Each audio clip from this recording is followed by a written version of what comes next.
Поздрав до гледачите на телевизија Ирис. Денес е Ѓурѓев ден, недела, хубав ден, празничен ден и символиката на овој ден е победата над правдината според христијанските канони над неправдата. Ја знаете онаа слика или фреска, представата за тоа како Свети Георгије убиха Аждаху на старословенски. Борбата на човекот со поредокот или поредокот со поединецот е историска или човечка димензија. Секогаш луѓето барале правда. Зголемена правда се граничи со она филозофското туѓата слобода е граница на мојата слобода. Пред да го представам мојот гостин, значено за денешниот ден, ќе ви кажам едно истражување од Белградскиот институт за социолошки и политички истражувања, каде што народите на Балканот на прашањето што е тоа што тие го преферираат како вредност во системот во кој што живеат денес, велат ред и поредок. Затоа што традицијата ги измести сите вредностни системи и барањата за препознавање на собствените права е демократија. Иако Европа денес вели личните права на човекот и на поединецот се врв на демократијата. Кога човек, барем од оној социолошки аспект, малку подобро го разгледа тоа, тие не се судруваат, не можеш да имаш права ако некој не ти ги гарантира, ќе останат само декларација. Веројатно лични права имаат и барем онака како што тие сметаат, имаат и големите диктатури, но ако некој не ти го обезбеди правото кое со закон и поредок ти е дадено, тоа останува декларација. Но причината за денешниот ден и мојот гостин е една друга работа. Министерството за внатрешни работи на Република Македонија има својот празник и во таа чест организира еден проект или појава пред граѓаните во кој што ги покажа моменталните своји организацијски и други материјални способности. Но сето ова е предизвик за промената на положбата на поединецот во Министерството за внатрешни работи, функционирање на неговата структура и она што во Европа е препознаено веќе одамна, а тоа е блискоста меѓу граѓанинот како носител на власта и неговите сервиси, а тоа се институциите на државата во кое што влегува и МВР. Министерот за внатрешни работи е мој и ваш гост, господинот Оливер. Господине министре, ви благодарам што на крајот од ова денешна пребукирана ваша агенда додовте во студиото на телевизија Ирис да разговараме за темите кои се важни за сите. Благодарам на поканата, навистина ми е чест секогаш кога сум во телевизија Ирис, посебно денеска кога овде во Штип ја имавме централната манифестација по повод 7 мај, денот на македонската полиција. Беше задоволство навистина да учествуваме на овој настан, да го одбележиме празникот заеднички со граѓаните на Штип.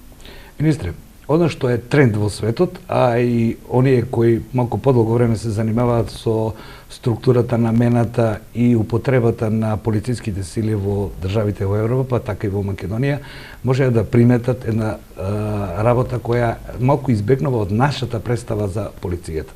Еве, додека вашите се спремаа за оваа манифестација, неколку пати јас лично отидов и според опремата, наоружувањето на полицијата, таа добива една милитантна нотка, еве, долги цевки, снайперски пушки, ракетни фрлачи од мал калибар, организацијска форма со оклопни возила. Значи ли тоа дека предизвиците пред полицијата се менуваат? Денес веќе не е само општиот јавен поредок, туку и тероризмот, она што пред 2 години беше опасно за Македонија, и полицијата добива повеќе милитантен облик. Па видите, сериозни глобални ризици стојат пред државите во светот, а така и во Република Македонија. Република Македонија има една извонредна, би рекол, геостратешка позиција и таа геостратешка позиција ни ги донесува сите тие ризици и предизвици. Вие самите спомнавте мигрантската криза која што беше 2015-2016 година во најголем ег во која што низ Република Македонија помина преку 1.100.000 бегалци. Самото тоа покажува колку е сериозен тој предизвик со кој што ние како држава треба да се соочиме, а се справивме сосема добро на соодветен начин да воедно бидеме добри домаќини, односно ги примиме како хумани луѓе бегалците од една страна, од друга страна да обезбедиме мир, стабилност и безбедност на граѓаните на Република Македонија. Секако дека еден од клучните предизвици кој што е пред нас е и насилниот екстремизам кој што преминува во радикализам и доведува до тероризам. И тоа е исто така глобална закана која што не ја одминува Република Македонија. Организираниот криминал и корупцијата, тоа е веќе прекограничен криминал. Трговија со луѓе, трговија со наркотици, трговија со оружје, сето тоа е нешто што овозможува да се развиваат овие други облици на криминалитет како што е тероризмот. И токму заради тоа македонската полиција, како сите модерни европски полиции и светски полиции, мора да биде подготвена да одговори на секој предизвик и на секоја задача да го заштити мирот и стабилноста на граѓаните на Република Македонија, а воедно да допринесе и за заедничкиот глобален мир во светот. Министре, јас ќе се задржам пред да поминеме на оно што како тема би сакал да зборуваме за двата сегменти од Министерството. Јас би прашал нешто друго што е предизвик за вас, тоест за нас како држава. Зголемувањето технолошката можност на различните извидувачи на криминал, да не ги дефинираме сега по различни сегменти, бараат и опремување, организирање и действување на единиците од Министерството за внатрешни работи. Меѓутоа и брзо преструктурирање. А органи како Министерството со 10-12.000 вработени се троми. Колку овие барања, предизвици на времето на министерот му дозволуваат организационите форми да ги прилагоди или отпорот е поголем? Видите, таа е вечна борба. Ние постојано имаме состојби во кои што криминалците, оние кои што се занимаваат со криминални активности, бараат и наоѓаат начини како да ги извршуваат тие криминални активности. Паралелно на тоа, државите мора да се подготвуваат, меѓу нив и Република Македонија, како да ги пресретне, како да биде силна, организирана, да се спротистави на еден таков криминалитет. Денеска во Штип, на оваа вежба која што имавме вчера во Охрид и така натаму, како показни вежби, имавме можност да видиме како е тактичката подготвеност на македонската полиција, со кои опреми, со какви возила, со се што располага македонската полиција. И токму заради тоа мислам дека сите тие трендови ги пратиме преку постојана градење на стратегии, на акциони планови, кои што допринесуваат да јакнеме поедини сегменти во функционирањето на Министерството за внатрешни работи на Република Македонија. Ние, за жал, Министерството за внатрешни работи минатата година, 2017, кога дојде новата влада на 1 јуни, го затекнавме во многу долгови, во една состојба на недоверба према на граѓаните према Министерството за внатрешни работи, случувањата кои што ни беа падот на авторитетот на институциите е константен во Македонија. Да, значи сакам да напоменам дека двата настани, посебно прислушувањето аферата и ова што ни се случи во македонскиот законодавен дом на 27 април минатата година, допринесе довербата да навистина биде на едно ниско ниво. Меѓутоа тоа само повеќе не мотивираше сите нас како да започнеме едни сериозни реформски процеси во МВР. Направивме неколку реформи, започнуваме сериозни подготовки на новите предизвици кои што ги имаме. Ние во тек е и еден дел од реформата на безбедносните служби, на следењето на комуникациите го направивме. Сега одиме во вториот сегмент, тоа е реформата на безбедносните служби, како управата за безбедност и контраузнавање ќе биде поставена, дали ќе биде во МВР, дали ќе биде надвор од МВР, дали ќе се соединат заедно со Агенцијата за разузнавање и така натаму. Меѓутоа тоа го правиме низ отворени инклузивни процеси, дебатираме заеднички со граѓанските организации и тоа е најважно да на крајот имаме кредибилна една реформа. Паралелно со тоа развиваме, односно направивме акционен план како ќе ја спроведеме стратегијата за развој на полицијата, што ја донесоме заедно со Европската унија, со помош на Европската унија.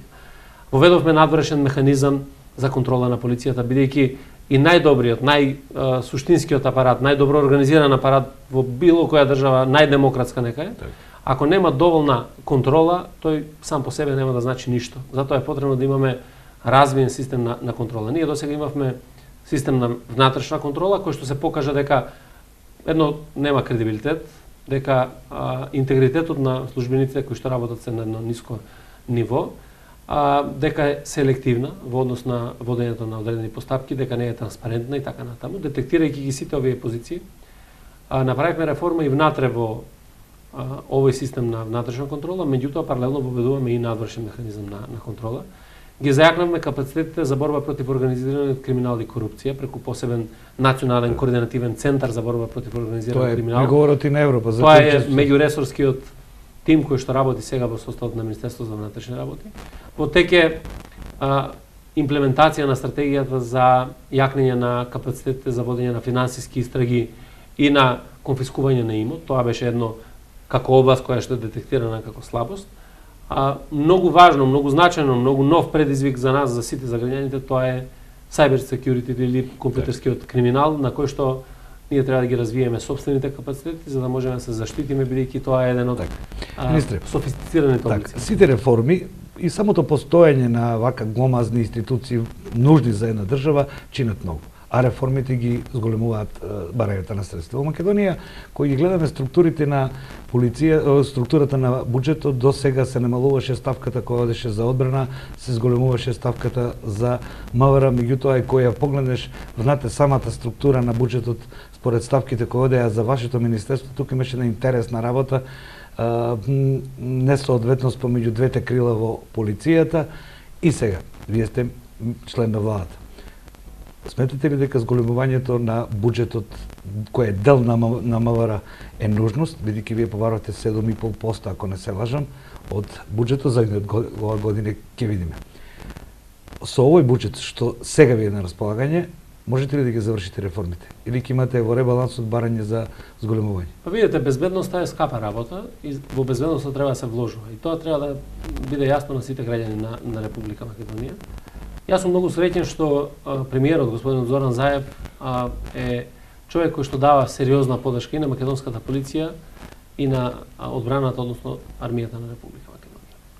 Точно е дека во изминатиот период многу несоодветно беа трошени финансиските средства.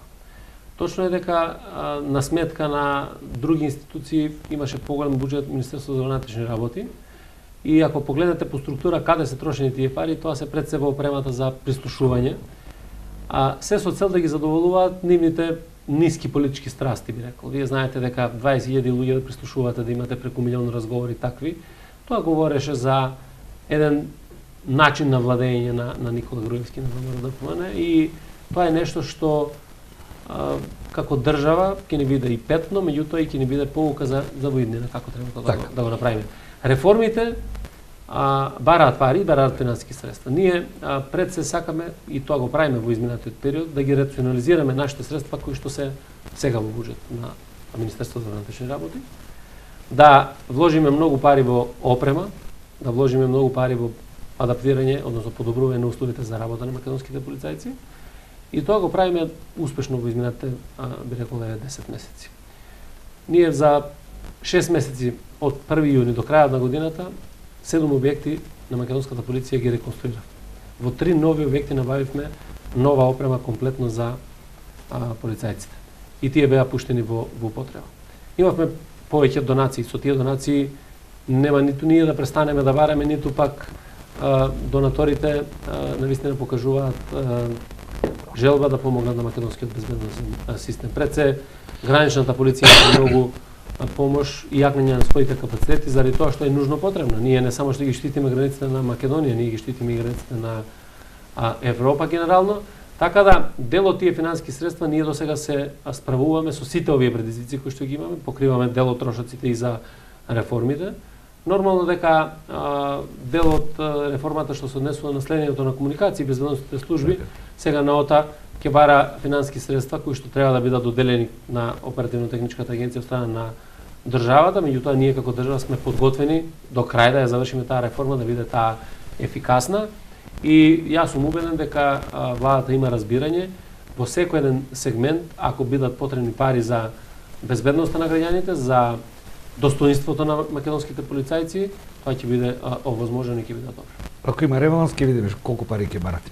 Министре, за почеток или веќе на средината од разговорот, темата која на Балканот во сите држави е глорификувана многу повеќе од тоа што заслужува, според моје скромно мислење. Некако и ние новинарите и граѓаните по инерција од едно понарашно време направивме од безбедносните структури владеачки слој.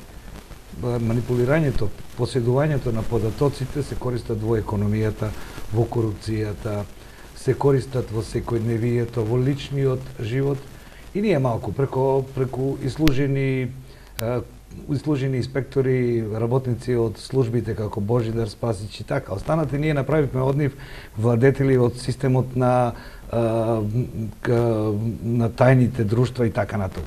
Тоа е служба која треба да служи на граѓаните. Меѓутоа, колку незината структура, лојалност према законот, према граѓаните е еднаква према лојалност на колегите. Ова ви го поставам прашање бидејќи сте министер, а го знаете ова. Отеднаш кога откривме дека јавноста откри дека десетина службеници биле на можноста да бидат извадени надвор поранешниот началник на петата управа, еден со друг си помагале и така на без разлика на политички или не знам која друга провениенција. Изгледа дека тоа е посебен центар на моќ. Така е или не? Видите, тоа се градеше со години наназад, како центар на моќ. Дополнително, последните 11 години се направи некоја состојба или ситуација во која што Министерството за внатрешни работи премногу се затвори, се стави како институција над сите институцијата која што мора секој да се плаши, заради тоа што тие ги имаат сите можни информации, располагаат со се што располагаат и можат да влијаат врз сите овие општествени сфери за кои што вие говоревте. Затоа и денес кога говорам за предизвиците со кои што се очува МВР, една од клучните работи е да ја вратиме таа нишка помеѓу граѓаните и македонската полиција. Колку повеќе е отворено Министерство за внатрешни работи према граѓаните, према невладините организации, према научната, према стручната јавност, према медиумите и така натаму, толку подобро ќе биде за самото Министерство за внатрешни работи. За да можат сите овие аномалии кои што ние ги имаме покрај реформите, тие реформи мора да бидат спроведени. Јас согласувам дека голем дел од луѓето, повикувајќи се секогаш во името на службата, се заштитуваат едни со други. Кога говориме за реформите, пред се не е само легислативната реформа доволно. Ние можеме да имаме, да искористиме најдобри пракси, да донесеме најдобри законски решенија кои што ќе бидат примени. Во суштина, Македонија нема проблем со законските решенија. Ние имаме проблем со непочитувањето на законските решенија. Најважната реформа ќе биде реформата на размислувањето, реформата на умот кој што треба да направиме во македонското општество. Со наследен начин на вредносен систем, со исти луѓе да се смене и нивното однесување кон граѓаните. Некој станал мајор, подполковник, полковник на овие служби и денес треба да се промени неговото однесување. А е трениран, дрилуван веќе 20 или 30 години. Па видите, не се работи тоа со исти. А вам ми вели како министре, вака ќе ја растуриме целата безбедносна мрежа, ќе имаме безбедносни проблеми. Видите, јас сум длабоко свесен, меѓутоа со тие луѓе, пред се оние кои што уништува службата во изминатите 11 години, мислам дека не може да бидат предводници на реформите, затоа имаме нови луѓе кои што раководат со службите, со единиците и така натаму. Нашата цел е професионализацијата да биде на највисоко ниво во Министерството за внатрешни работи. И не сакам да дозволам тоа што се случи деградација на безбедносниот систем. Да дипломирани криминалисти, магистри по безбедност, да дипломирани информатичари, дипломирани правници, економисти кои што треба да бидат дел од тој безбедносен систем, доктори на науки ако сакате, да бидат расфрлани некаде по станици низ градовите низ Република Македонија, а за раководна структура да имаме едно партиско клише кое што влегува без разлика на образование. Дали е тоа наставници, професори по историја, не знам, оделенска настава, туризам и угостителство, стоматологија и така натаму. Јас ги почитувам сите овие професии. Меѓутоа тие треба да бидат на соодветно место. Да работат таму каде што им е место. Знаете, заради таквото однесување на службата во кое што припадниците на Министерството за внатрешни работи беа се и се што. Тие можеа да влегуваат кај сакаат, можеа да бараат, да им се издаваат услуги, да им се помага и така натаму. Сето тоа допринесуваше да јакне таа желба да бидат дел од безбедносниот систем, не заради помош на граѓаните, туку заради некаква лична корист. И тие навистина тенденции се сопрени, меѓутоа тоа треба да се гради и со време. Тоа не може да настане одеднаш. И затоа сега клучната работа покрај професионализацијата мора да биде и департизацијата на службата и на крајот од краиштата декриминализација. Професор Пивоваров во една анализа како ваш советник, а кај вас сте ја читале, секако пишува вака дека состојбата во јавната, во безбедност, нема за државната безбедност, во јавната безбедност е таква што се поделени на наши и ваши. Сега сме ние на власт, сега сте вие на власт. Тој тамо упатува на департизација, како што рековте вие, но проценува дека за тоа е потребно 6 до 8 години. Тој документ го имате вие прочитано. Стоите за тоа. Вашиот коментар? Не, видите, тоа се научни ставови кои што ги имаат професорите, научната јавност и ние тие ставови ги користиме. За нас е важно да имаме динамика во спроведувањето на тие реформи. Јас знам дека тој процес е тежок, реформата на умот е тежок, департизацијата која што била и така натаму, меѓутоа ако имате реални чекови кои што ги превземате, ова раководство, јас на чело како министер, ние покажавме дека внатре во системот, јас досега имам поставено луѓе кои што исклучиво се од системот, кои што се по 25 години на служба во Министерството за надвршни работи и кои ги препознавме како кадри кои што можат да одговорат на предизвиците. Меѓутоа, и поставувањето на било кој функционер на одредена позиција во Министерството, тоа не е еднаш за секогаш. Знаете, ако има резултати, ќе напредува, ќе оди напред, ќе ја задржи позицијата. Ако нема резултати, ќе има промени. Тоа го правиме постојано, тоа е жив организам. Точно е дека одредени служби се повикуваат премногу на заштита на службата. Знаете, немојте да ја растуриме службата, немојте ова да направиме, заскривајќи се за тоа да си ги штитат тие нивните интереси. Јас сум подготвен, дури ако треба и да направиме такви реформи кои што ќе го зајакнат капацитетот по квалитет и ќе допринесат навистина за квалитетна служба која што ќе биде во интерес на граѓаните, ќе не штити од организиран криминал и корупција, ќе не штити од нарушување на уставниот поредок на Република Македонија, ќе штити безбедноста и одбраната на државата. Впрочем, тоа што поред закон му е дадено како овластување на министерството. Сега ова дочекав да ве прашам една моја лична импресија и околу реформите вие ќе кажете. Моментот кога специјалното јавно обвинителство влезе и ги бараше файловите од Управата за безбедност и контраразузнавање, вие како министер во на техничката влада излеговте и мојот пречиток беше дека не бевте толку многу сигурен, туку се обидувате да ја изменаџирате ситуацијата. Се уплашили тогаш од министерот Оливер од моќта на УБК, бидејќи сами рековте толку преслушкувани материјали, податоци кои што може да бидат реферовани, се обидовте да ја менеџирате работата. Не, видите, апсолутно во ниту еден момент не може да стане збор за страх. Знаете, човек кој се плаши не може да раководи со овој сектор. Јас бев посветен на работата пред се да помогнеме на специјалното јавно обвинителство, на јавното обвинителство кое што работи во Република Македонија, посебно тој скандал на престушувањето мора да биде расчистен до крај. И тука мора да има одговорност. Ако сакате да не се повторат работите, покрај тоа што ние ќе правиме сериозни реформи, мора да има одговорност за тоа што направиме до сега. И навистина тие работи ги изменаџиравме добро.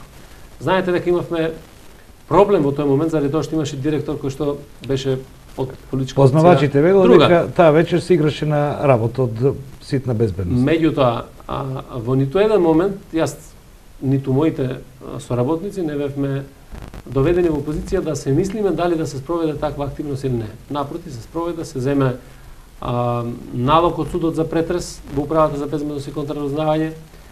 Дури тогаш коментира како е можно полицијата да биде субјект на претрес. Исто реков како што одиме кај секој граѓанин. И мислам дека и тогашното раководство на Управата за безбедност виде, се огледа дека ние мораме да бидеме сериозни кога институциите го барат од нас.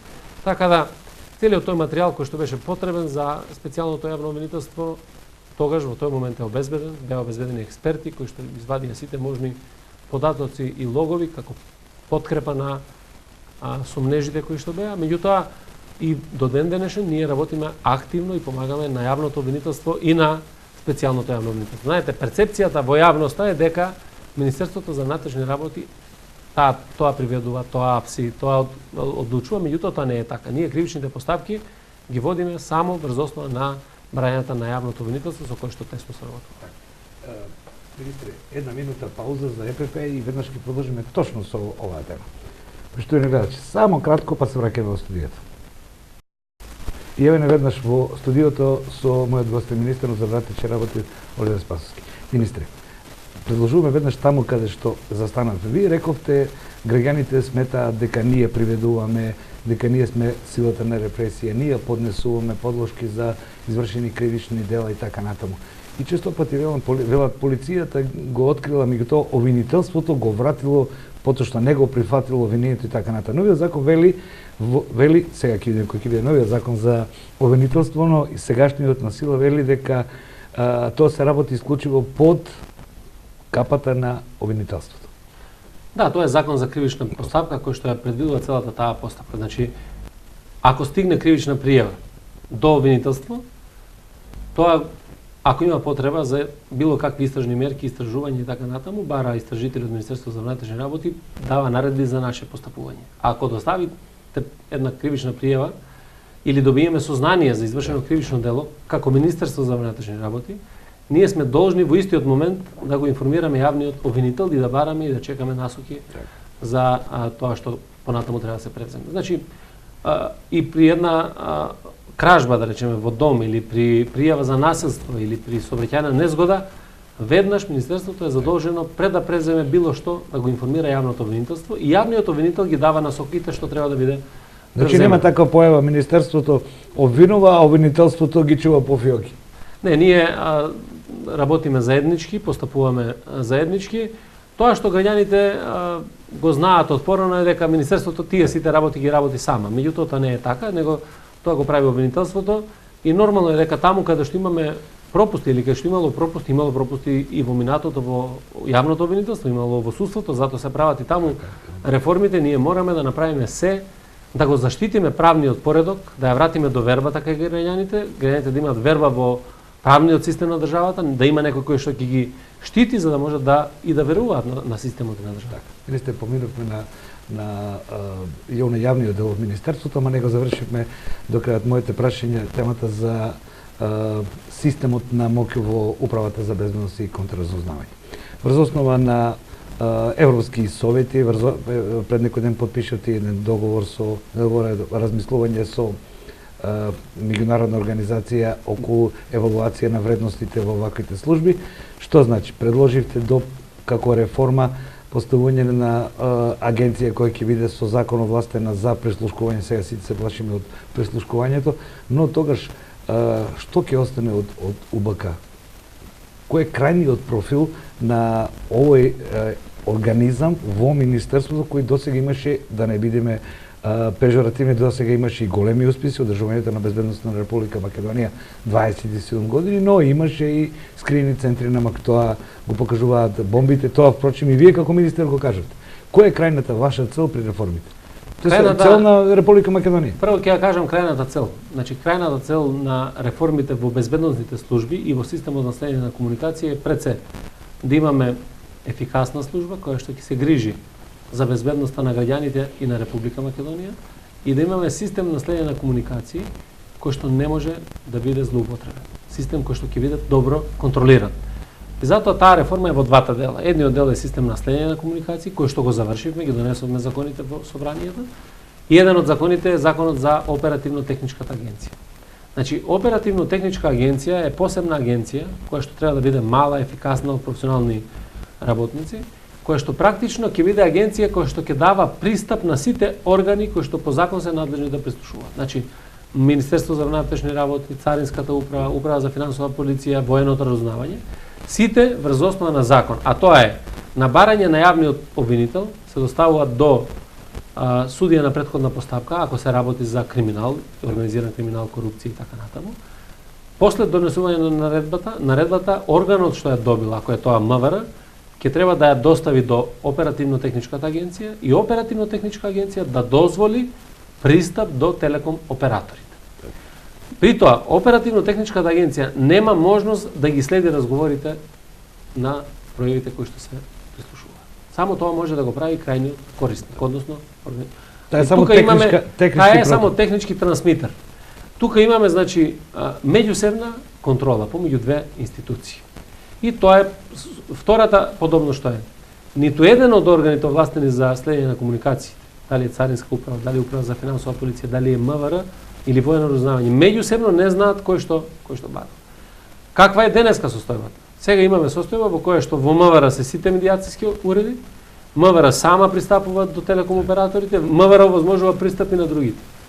И тоа е нешто што представува систем кој што може да биде злоупотребен. Ние од 1 јуни, како дојдов јас како министер, назначивме посебен офицер за безбедност, кој што неделно и месечно го контролира системот, постојниот систем на стоење на комуникации, се со цел да не може да дојде до злоупотреба. Таму сменивме и менаџерскиот тим кој што ја раководи петата управа во управата за безбедност и контраразузнавање. Исто така сите уреди кои што ги имаше Министерството за внатрешни работи, а кои што со закон не беа дозволени, а имаше такви, се сеќавате на жолтото комби и на другите уреди, ние физички ги запечативме за да не може да бидат користени во овој период. Затоа што беше тоа најголемата сигурност за нас дека никој нема да го злоупотреби системот на стоење на комуникации. Воедно преку овие законски решенија многу се зајакна и контролата. Имаме контрола од парламентот, при што е дозволено двете комисии за контрола да направат контрола и да имаат експерти кои што ќе може да ги ангажираат. Исто така ќе имаме и систем на граѓанска контрола кој што ќе биде составен од граѓанскиот сектор, кој што директно ќе може да изврши увид во системот на стоењето на комуникации. Така да од тој аспект, значи планираме да имаме систем на стоење на комуникации кој што е максимално заштитен и многу добро контролиран. Тоа е едниот сегмент. И второ, каква служба би имале? Тоа е вториот дел од реформата. Ја започнуваме сега. Дебатата зборам за тоа кој модел би го одбрале. Најважно тоа ќе биде кои луѓе ќе работат во таа служба и тоа ќе бидат посебни критериуми за избор на луѓе кои што би работеле во управата за безбедност и контраразузнавање. Покрај тоа дали ќе биде во состав на МВР, дали не и така натаму. Имаме сега ситуација во која што сите припадници на управата за безбедност и контраразузнавање имаат политички овластувања, што не е во ред. Иако за волја на вистината имаше еден предлог и поранешната министерка дека само веројатно со некои други цели да се намалат политичките овластувања на инспекторите во УБК не бидат ни нивен опис, но веројатно имаше некои други цели. Па видете, нормално и во сите демократски држави тоа е така.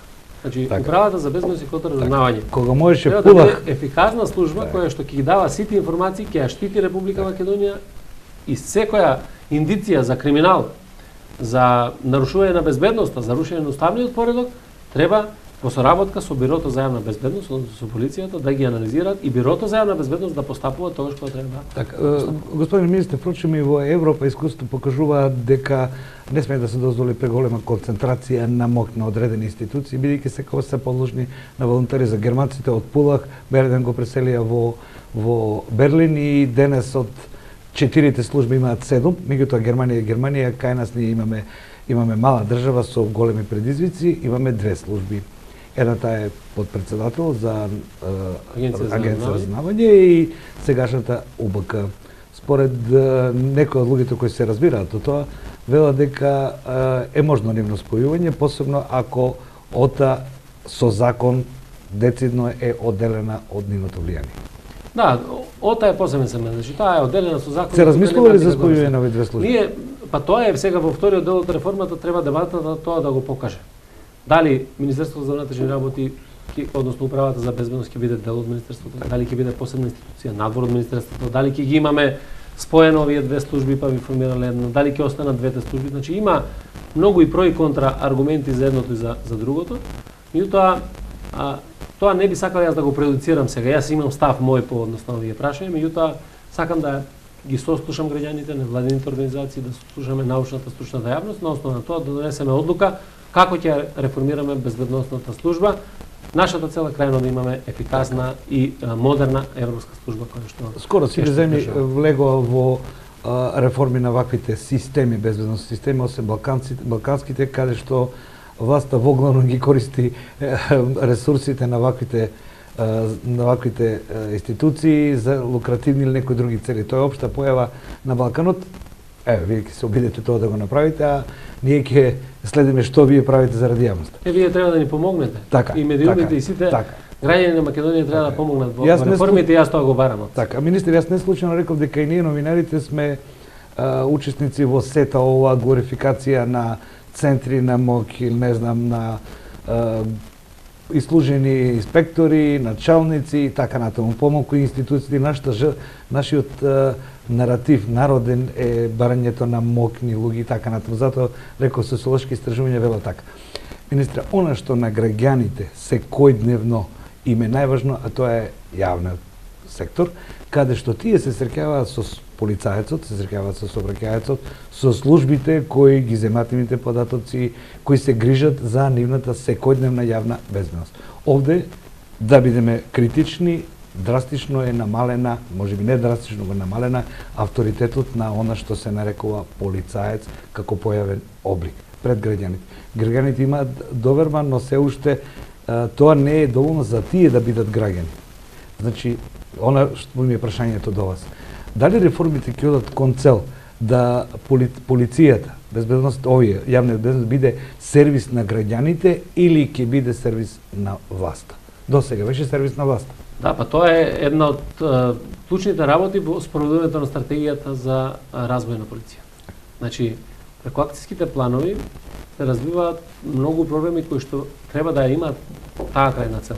Значи, граѓаните да имаат сервис кој што ќе се вика македонска полиција, кој што ќе се грижи за безбедност.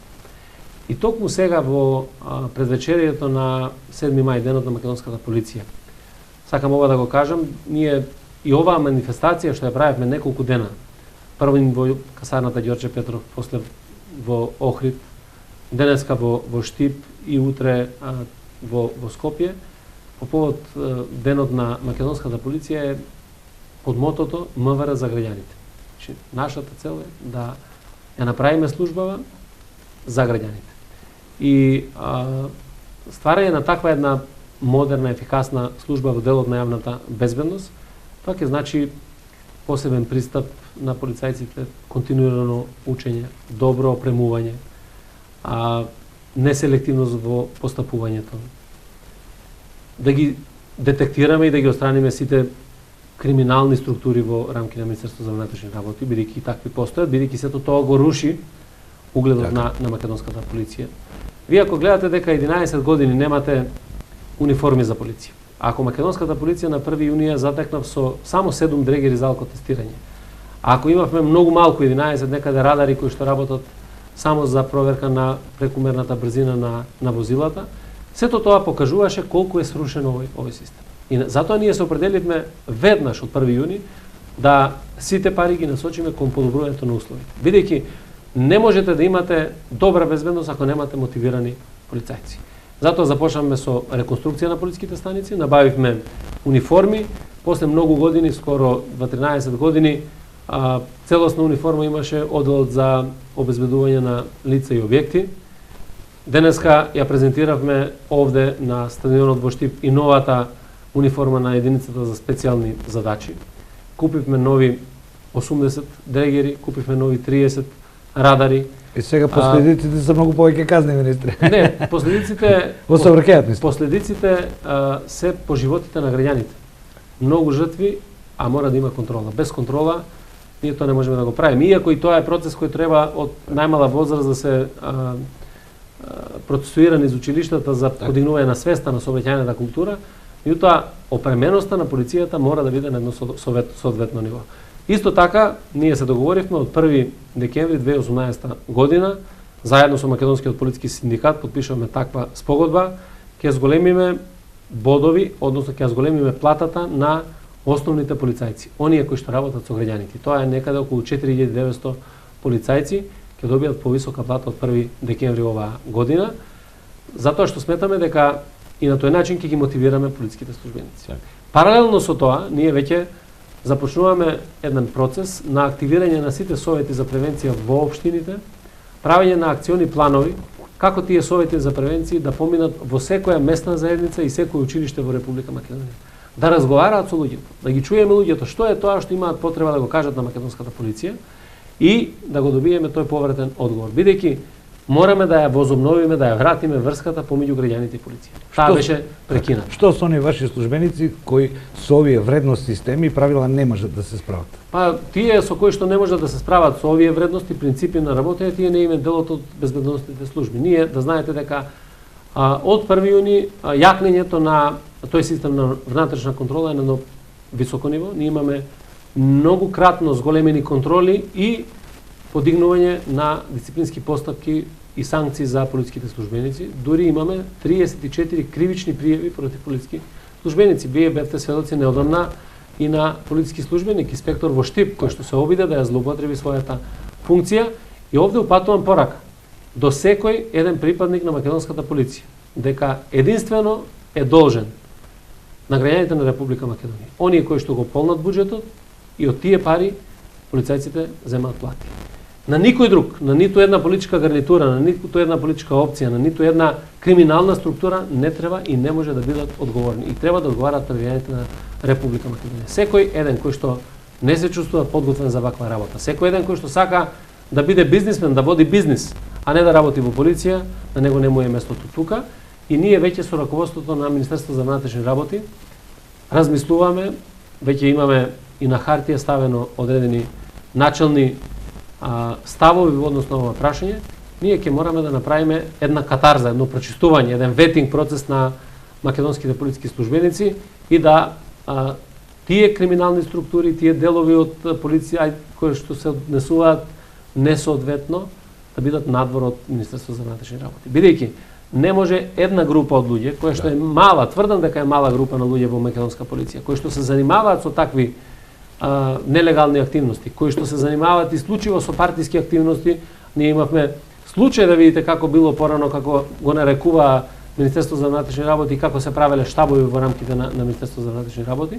Тоа не смее да се повтори воопшто на македонската држава и на македонската полиција. И не може таа една шака на луѓе да им става етикета на сите честни работници во Министерството за внатрешни работи. Денеска сакаме се да направиме честноста, одговорноста, принципиелноста во работењето да добие на квалитет, и тука апсолутно ќе бидат принципи на работење кои што ќе бидат и наградени во однос на таквото постапување.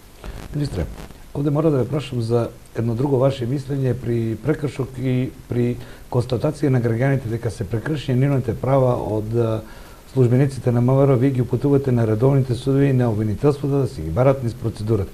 Јас разговарав со некои од вашите службеници, тоа е за нив новост, бидејќи тие велат нивното уврежено мислење е дека низ внатрешна контрола, низ институциите на Министерството треба да се разреши тоа, да не се нарушува лицето на полицијата, иако тоа, да бидеме искрени, не е така светло. Не, па јас напоменав и на почетокот, ние покрај внатрешната контрола воведуваме механизам и на надворешна контрола на полиција. Надворешен механизам. Внатрешната контрола ги јакне своите капацитети и тука веќе посветуваме многу внимание, ќе вложиме финансиски средства и човечки потенцијал, за да навистина таа внатрешна контрола биде неселективна и да биде транспарентна. И ги повикувам граѓаните. Секој еден граѓанин кој што има проблем со било кој полициски службеник, кој што постапува спротивно на законите, спротивно на прописите, да биде пријавен до оддел за внатрешна контрола, и оддел за внатрешна контрола мора да постапува. Значи нема врска во однос на тоа дали ќе се наруши угледот и не.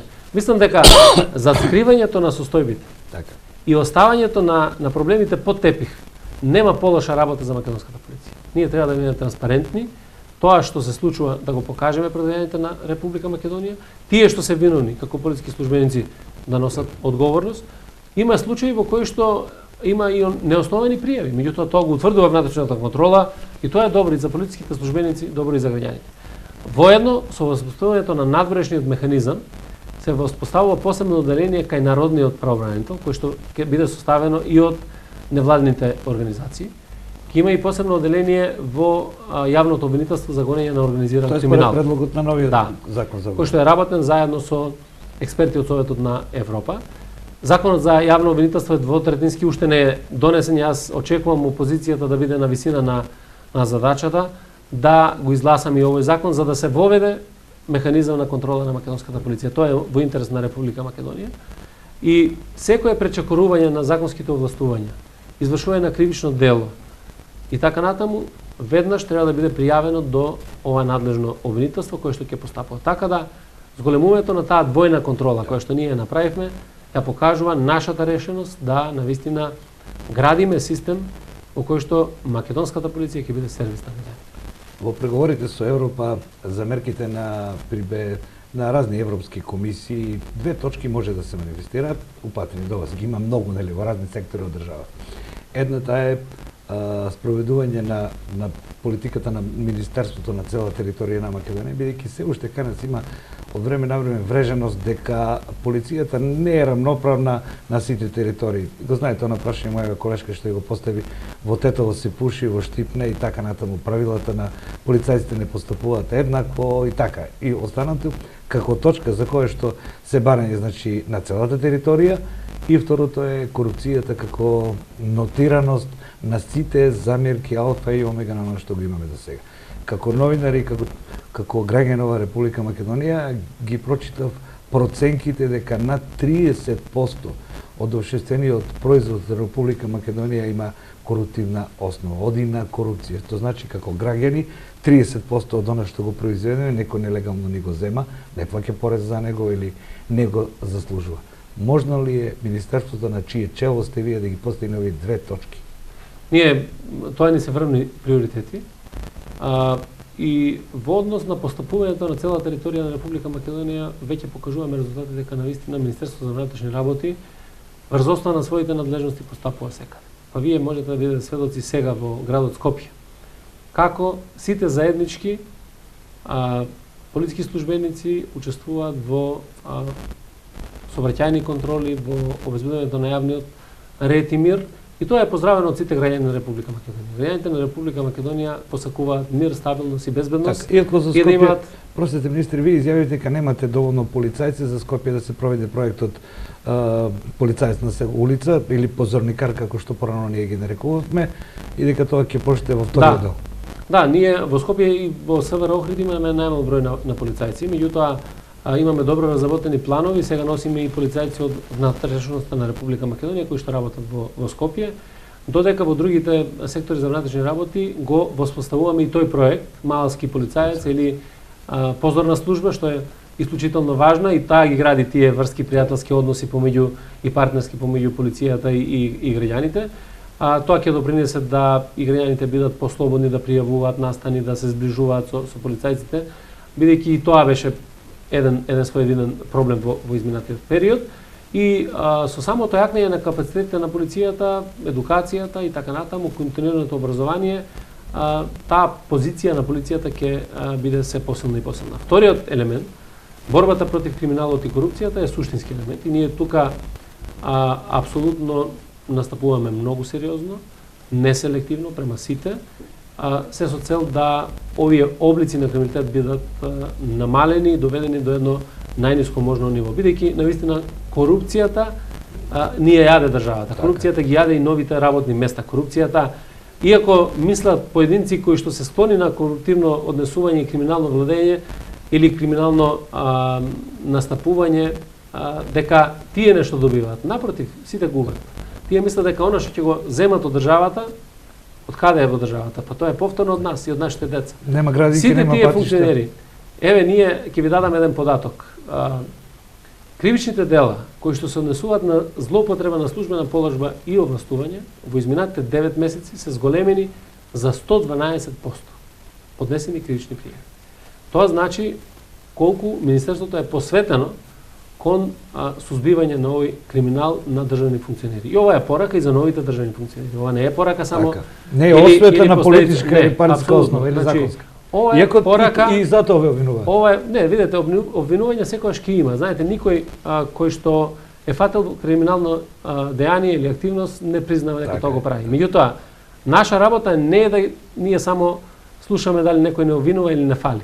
Наша работа е да постапуваме и да овие предизвици со кои што се соочуваме ги доведеме до едно ниво на подносливост во кое што ние сите ќе се гордееме. Министре, не сите овие прашања и на оваа последнава тема одговоривте, сосема накратко би ве замолил.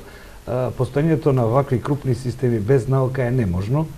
Постоењето на институти кои се занимаваат со новите облици на криминалитет и со расправувањето со нив е наука, меѓутоа и оператика, училишто, академијата, факултетот за безбедност, сето тоа како еден организам кој треба да ги обнови кадрите. Вие делно одговоривте дека досега се заобиколуваше науката, но и кадрите оттаму, па имавме други појави. Па видите, покрај тоа што немаше кадри вработени во Министерството за внатрешни работи или кои што кадри беа маргинализирани,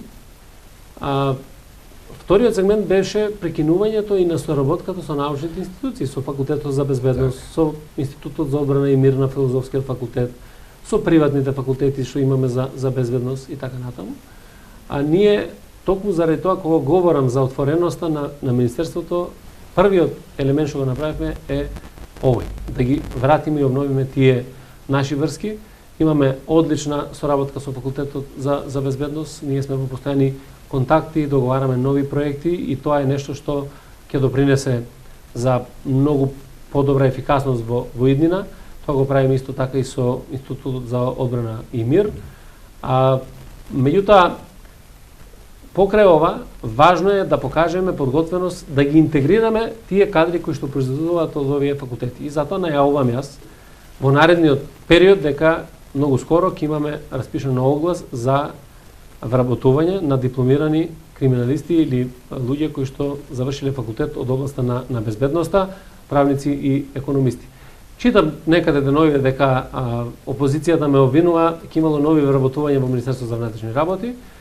Меѓутоа, јас сакам да кажам дека ова го направија како порачно. Навистина ќе има нови вработувања, меѓутоа тие ќе бидат пред се професионални кадри, ќе им дадеме можност прв пат после многу години на овие дипломирани криминалисти да бидат дел од безбедносниот систем, ќе ја пратиме силно таа порака во јавноста дека стручни и компетентни кадри ќе ни се потребни, а воедно ќе покажеме дека тој начин на владење во кој што наставници, музичари и сите други професии кои што треба да работат некаде на друго место ќе бидат во некои други сегменти, нема да бидат дел од безбедносниот систем на Републиката. Ќе почекаме и новиот закон за реформа на администрацијата.